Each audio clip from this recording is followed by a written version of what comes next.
Perhaps accustomed to dealing with India, Trump likes to intimidate opponents with staggering tariff figures.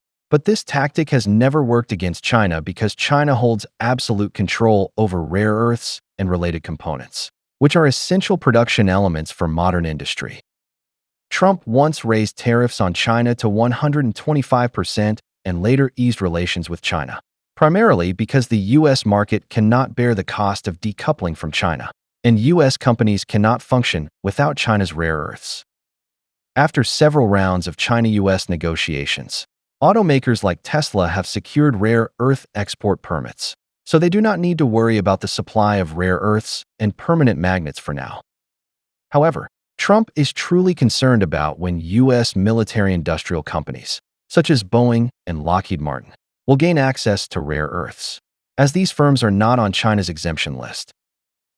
What China and the U.S. have improved is their trade relationship, not their political or military ties. China is even less likely to support the U.S. military-industrial complex in producing vast amounts of weapons for battlefields, causing disasters worldwide. So, when meeting South Korean President Lee Jae-myung, Trump threatened that if China does not provide rare earths and magnets, he would consider imposing 200% tariffs on Chinese goods. To show respect for China and avoid angering it during negotiations, he hypocritically invited Lee to visit China together, claiming he might visit China by the end of the year. In reality, regarding U.S. tariff sanctions on China, the current situation represents the limit of what the U.S. can do.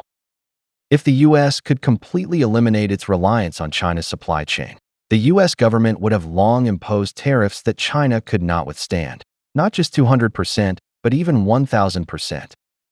The problem is that after 7 years of China-U.S. trade war, the Chinese goods still sold in the U.S. are largely irreplaceable or hard to replace. Goods and services that other countries can easily substitute for China have mostly been phased out by Chinese companies from the U.S. market. After 7 years of trade war, Chinese society and businesses have significantly reduced their dependence on the U.S., with most companies adopting de-Americanization as a strategic principle and preparing accordingly. While U.S. companies are also seeking alternatives to China's supply chain, goods, and services, China's advantage lies in its vast and complete industrial system and a unified domestic market of 1.4 billion people.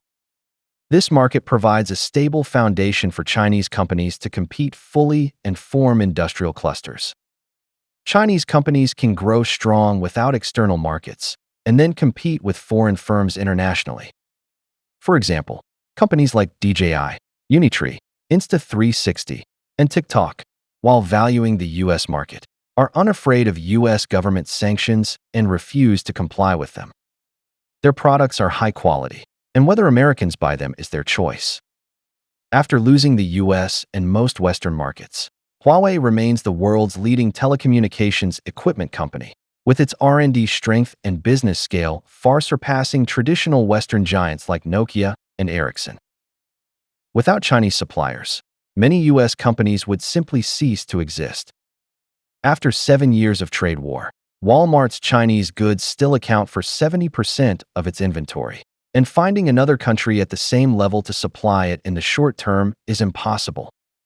Many products, such as robot vacuums and smart toilets, require a large middle class and consumer market in the producing country.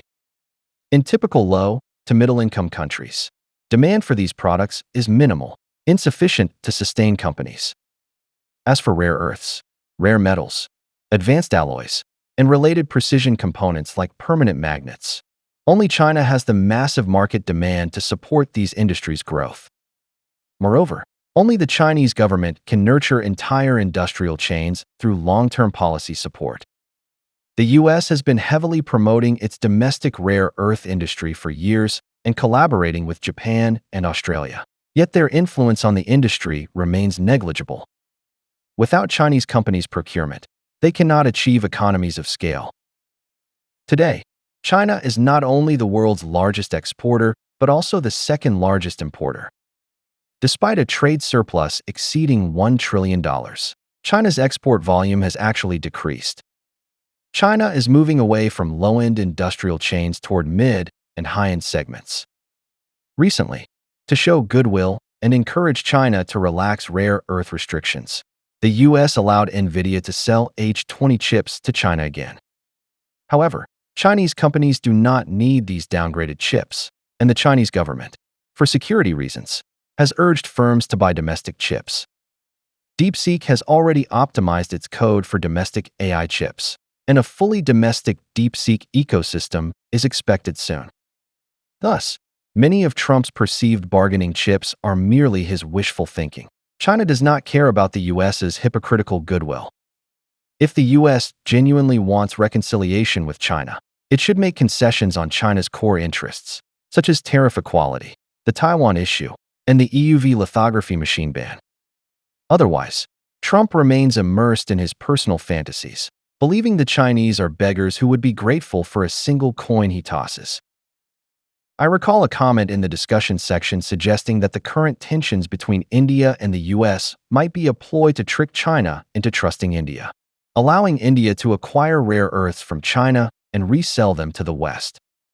This idea has some plausibility, but its practical success rate is nearly zero. China has established a comprehensive tracking mechanism for rare earths, capable of monitoring their true destinations in real time and tracing their origins.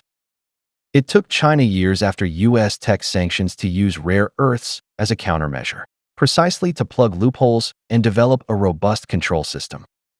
The rare earth card can only be played once, and if the US cannot offer China significant gains on core interests, it will not access rare earths freely. Thus, Trump's 200% tariff threat is laughable. It could not intimidate China in the past, and certainly cannot now. I suspect China's negotiations with the US are merely to buy time, as China has no intention of reaching an agreement. If China and the US are destined to settle their rivalry, China will not hold expectations for temporary compromises. Without US chips, China's cloud computing, AI, robotics, drones, robotic dogs, and autonomous driving industries are still thriving. In contrast, without rare earths, many US companies, especially the military-industrial complex, would face production halts. Therefore, I advise Trump to negotiate with China sincerely. China also desires peaceful coexistence with the US, but must guard against a country that tears up agreements at will. If you need to vent your frustration, the Bharat Empire is a reasonable target. After all, Modi has no leverage against you and can only endure your humiliation.